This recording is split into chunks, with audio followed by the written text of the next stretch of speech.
2 Timothy chapter 3 verse 15, and how from childhood you have been acquainted with the sacred writings, which are able to make you wise for salvation through faith in Christ Jesus.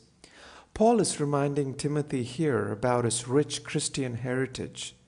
Timothy was well acquainted with scriptures from his childhood by his mother, his grandmother, and of course his teenage years through the Apostle Paul himself. Timothy had the privilege of learning the gospel from both the lives and lips of these three people.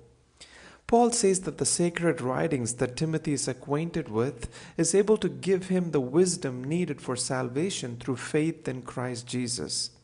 He could have said a lot of things that the wisdom from scriptures could bring for Timothy: peace, strength, joy, or even wisdom to handle the false prophets, which is the context in which he began this section from verse 14, saying, "But as for you."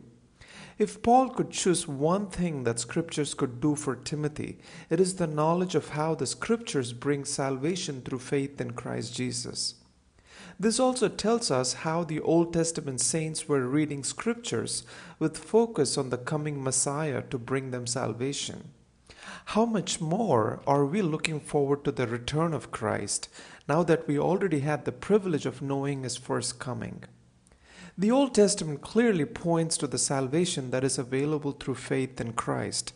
Jesus himself said, "Everything written about me in the law of Moses, the prophets, and the Psalms must be fulfilled." Luke 24:44. In 1 Timothy 4:16, Paul's instruction was, "Keep a close watch on yourself and on the teaching. Persist in this, for by so doing you will save both yourself and your hearers." Just like how others who lived righteous lives had a saving effect on us, likewise we too are instructed to make such an impact in the life of others. Knowing the scriptures indeed gives wisdom needed for salvation through faith in Christ Jesus. Have a blessed weekend.